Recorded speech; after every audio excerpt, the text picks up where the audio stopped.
My name is Burke Hedges, author of the best-selling book, The Parable of the Pipeline. I open my book with a story about Pablo and Bruno, who take two very different paths in their quest for financial independence. What you're about to see is the delightful animated story of their adventure. So, sit back, relax, and enjoy the life-changing lessons in The Parable of the Pipeline.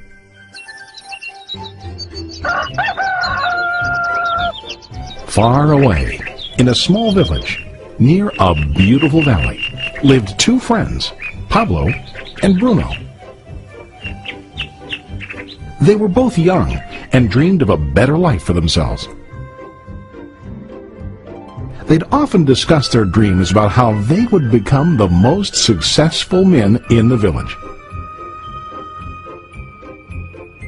They weren't afraid of hard work, and they searched for opportunities to help realize their goals and achieve their dreams. One day, an opportunity presented itself.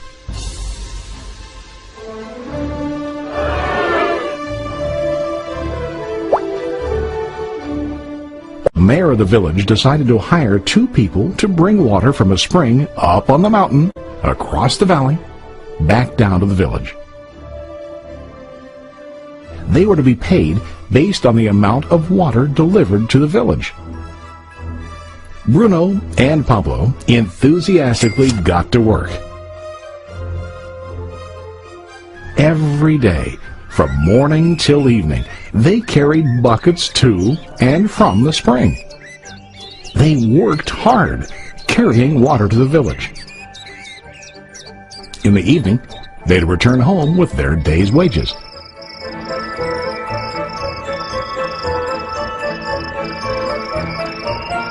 Bruno was satisfied with his work and the money he earned. He was sure that with this work he could achieve his dreams. Bruno thought that to increase his wages he could use bigger buckets to bring more water each trip. He believed with a larger income he would soon be able to buy a cow and the house that he dreamed about.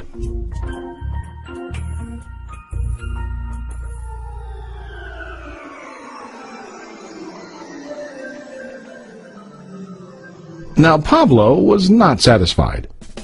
At the end of the day, his back and hands ached, and he was exhausted. He was looking for an easier way to earn more. One day an idea occurred to Pablo. He imagined building a pipeline to deliver the water from the mountain spring to the village. With this pipeline, he could get more water to the village without carrying buckets back and forth from the spring to the village. Soon, he got very excited about his idea and began to plan. Pablo, of course, shared his idea with his friend Bruno and asked him to join with him to work on and help build the pipeline. Bruno thought the idea was crazy. All Bruno could think about was what his money could buy today and how to get it quicker. He felt that building a pipeline would slow him down and delay him in achieving his goals.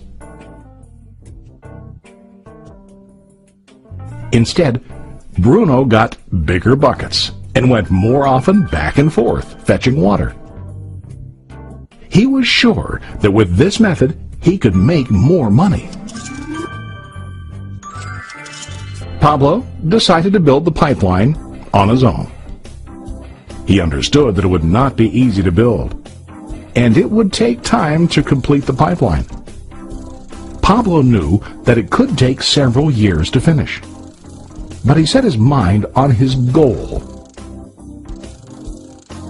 Every day he worked and carried water like before. But on weekends and during his spare time, he worked hard to dig in the rocky soil and build his pipeline. In the first month, there was little to show for his work.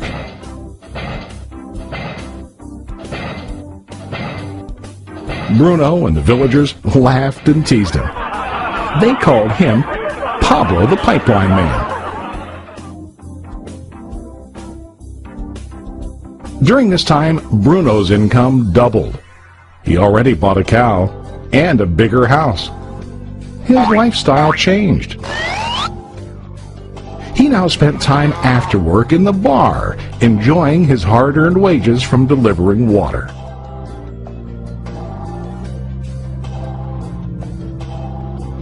What Bruno didn't realize was that his body was starting to stoop from carrying heavy buckets every day.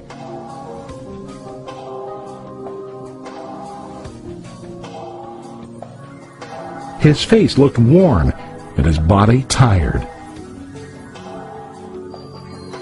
Soon, he began to carry less and less water due to the wear and tear on his body.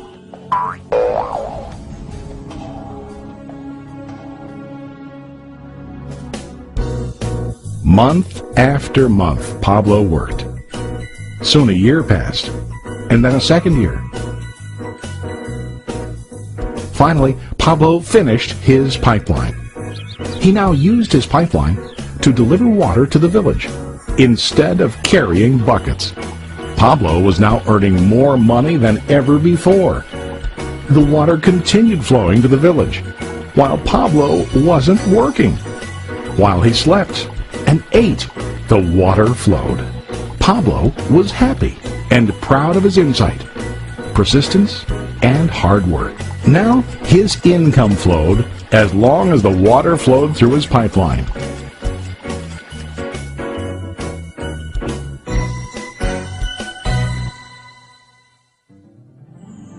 The story of Bruno and Pablo is a reflection of life. Their jobs symbolize what most people do to earn money. Bruno gets his money using buckets. He goes back and forth, carrying his buckets from the spring to the village in exchange for money.